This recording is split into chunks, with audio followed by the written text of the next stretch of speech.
What's up, everybody? Happy Monday. Hope all you had a great weekend. The weekend went by extremely fast. And if you know me, you know I am not a big fan. For some reason, I'm not a big fan of Mondays. I don't know why. I just I don't like Mondays. But anyway, it's a beautiful day. Um, Getting into this episode of YNR, Nick and Sharon's engagement party was so lame. The reason I say it's lame because it seemed like they don't have no friends. Like most of the people that was at that party were just relatives and stuff like that. I'm like, where's the friends? Like, I don't get it on these shows. Like, how don't people have friends? I'm like, okay, where's the friends? Like, you ain't got no bestie or nothing like that. But anyway, I know some people were criticizing Kyle. I seen some stuff online in the message boards. Some people were criticizing Kyle and Abby for living at the Abbott mansion. Some people say they should have their own place or whatever. Here's the thing. It's not that they can't afford their own place. It's the simple fact that the Abbott Mansion is a family home. You know what I mean? It's like that on all shows. Hell, it's like that in real life. I'm just saying it is. Like it really is like that in real life. A lot of people got, predominantly big houses, so they don't mind families staying there and living there. They got the room, it's a family home. I don't mind it. Um, and it's not like, come on, we all know Abby and Kyle obviously can afford a place. I mean, Abby is an executive at Newman, and Kyle is an executive at Jabot, so it's not like they're poor. They do have trust funds, so they're not broke. We know that. Um, but anyway, Arturo, I don't know what it is about Arturo, but I don't trust him. It's something about it. Like, it's something about him, it's something about the situation. Like, the whole bra and his couch cushion. And of course he came with the whole cliche explanation. According to Arturo, it was his sister's bra. Why would your sister's bra be in your couch cushion? Buried in your couch cushion? Like it seemed to me like somebody tried to hide it. You know how somebody be trying to hide something or whatever? That's how it seemed to me because the way Abby found it, it was tucked underneath the couch cushion. So clearly y'all were trying to hide it. I don't believe that that's his sister's bra, and I definitely don't believe that was his sister on the phone. I don't believe that. I feel like Arturo might be cooking up a scam for the Newmans. That's how I feel. Because he was messing around with Nikki. He has a little cornball, shitty apartment. I'm like, yeah, you definitely are trying to scam these folks out of some money. Because that's how it just seems to me. I mean, I know he hasn't shown any signs of going after their money or whatever, but I don't know. It's just something in my gut telling me he's a scammer. I don't believe that whole argument. Oh, it was my sister's bra. Why would your sister's bra be hid underneath your couch cushion? Why? I don't believe that. I don't believe that nonsense. I believe it's a total lie. Cause I heard of a excuse like that before, and it was obviously a lie. I don't believe it. Cause that's a convenient excuse. And then you call the girl who allegedly is your sister. You cooking up a scam. You're cooking up a scam. I'm sorry, but I don't trust him. Something telling me he's lying his ass off. Hopefully Abby smartens up like when it comes to men because you should have some type of sixth sense about this.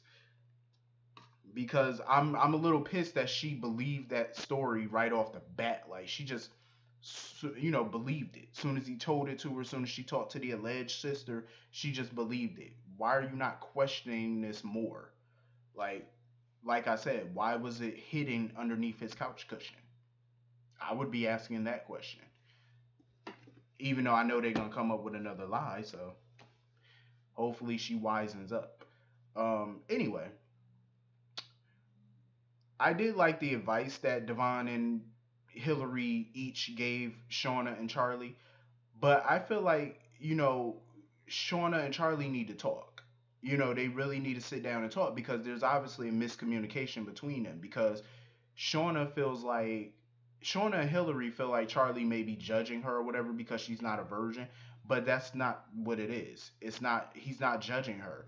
He's embarrassed because he's not. He's a virgin. That's what he's embarrassed about because she's experienced and he's not. And in my opinion, I agree with Devon. There's nothing to be embarrassed about. You know what I'm saying? There's really nothing to be embarrassed about. And it's a shame that people feel embarrassed. And I agree with Devon and Hillary. I blame social media partly for this too, because social media puts out this false sense that, oh, you're a punk or you're this or you're that if you're a virgin. It's like, what's wrong with being a virgin? You know what I mean? Like, people lose it. Once you lose your virginity, like, you know, losing your virginity, that's a big deal. That really is a big deal. Um, for me, I don't know what it was, but when I was like 13, I didn't care about it too much. When I was 13, that's literally when I lost my virginity. When I was like, it was right after my 13th birthday. Yeah, I was kind of a hoe back in my teenage life. I was. I ain't gonna front. I mean, when you're young, you just do shit. It's like I done a lot of crazy shit when I was a teenager. I got some stories. Trust me, I could tell y'all some shit. I'm just saying, like we, growing up, you kind of live a little wild life. Sometime, I did some crazy shit, but not everything I'm proud of. Some of it was a proud moment, but that's for another video. But yeah, it's like there's nothing for him to be embarrassed about. You know what I mean? And it's a shame that he feels that way. Like he's less of a person because he's still a virgin. You lose it when you want to lose it because let me tell you something. Your virginity is something you can control. And trust me, in this world and in your life, there's not a whole lot that you can control. But that is one that you have. That's one of the things that you can control, which is when you give your virginity out. When you let go of it. That's something you can control. You know what I mean? So as long as you got that control, be proud that you still have that say so. You know what I mean? Because once it's gone, it's gone. You can't go back to being a virgin. Once it's gone, it's done. It's one and done. So he should be proud of that. You know what I mean? It's nothing to be embarrassed about or ashamed about. Be happy. Because you don't want to be like some of these other people out here thotting around just giving that shit out for free every day, to the wrong people. Thank God for that you're not doing that. And I don't judge Shauna either for losing her virginity. There's nothing wrong with that. Maybe she was, like she said, she was in a relationship with somebody for 2 years, so obviously it felt right. So she did it when it felt right to her. So I wouldn't judge her either because she lost her virginity. I wouldn't judge nobody for keeping their virginity, and I wouldn't judge anybody for losing their virginity. Maybe, you just at the time you thought you were losing it to the right person and it was the right time. That's your prerogative. That's your choice. There's nothing to be ashamed of. Um, I'm like totally. I hope that the producers could come up with a new contract for Michelle Morgan. Hillary is definitely a main part of the show. Definitely. And I hope she sticks around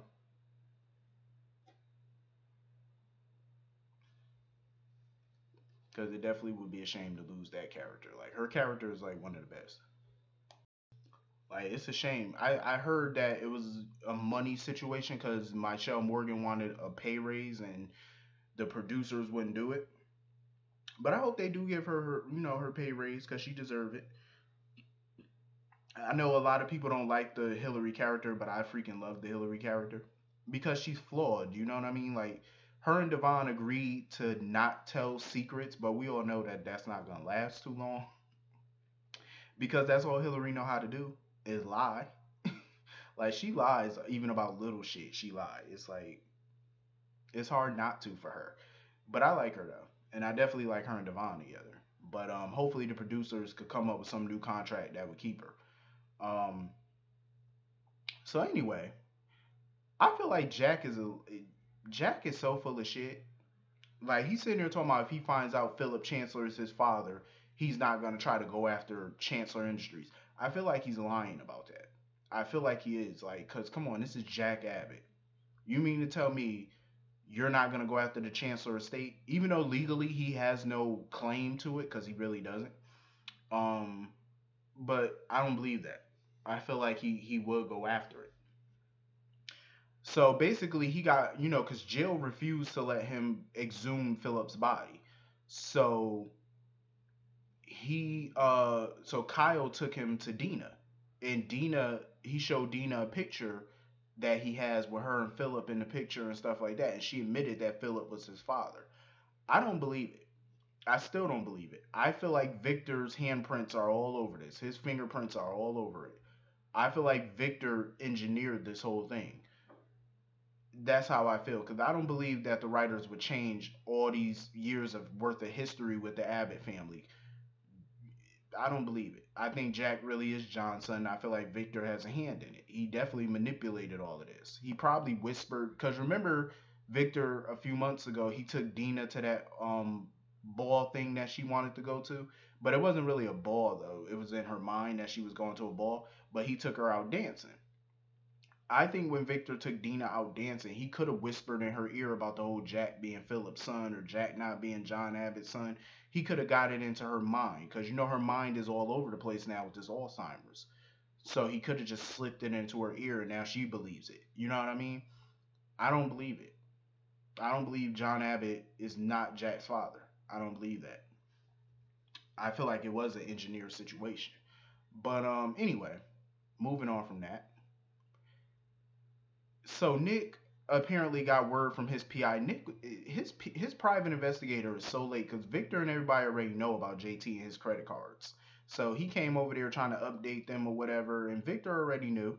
But Victor wants to work with Nick to bring JT down. If I was Nick, I really kind of wouldn't trust Victor. I'm just saying. Um, but shit now hit the fan now because Abby got a text alert or whatever from a podcast with somebody saying that Victor's medical records were released and that he's allegedly covering up his medical condition. Because remember, he done took a fall down the stairs thanks to JT. He had a stroke. So now apparently he's seeing some specialists, and Victor admitted that he didn't tell Nikki about it, but it's not that serious. Um, I mean, I wouldn't blame Victor for seeing a specialist. I mean, dude fell down a flight of stairs, plus he had a stroke. So is anybody surprised that he's in bad health right about now? He is over 70. But see, that begs the question of why is he raising Christian knowing he's in bad health? Like, you're 70 something years old, you have poor health. How are you going to run after a toddler with your health problems? There's just no way. Absolutely no way. But anyway, this was a pretty good episode of Y&R. Hit the comment section. Let me know what y'all thought about this episode, and I will see y'all all later. Peace.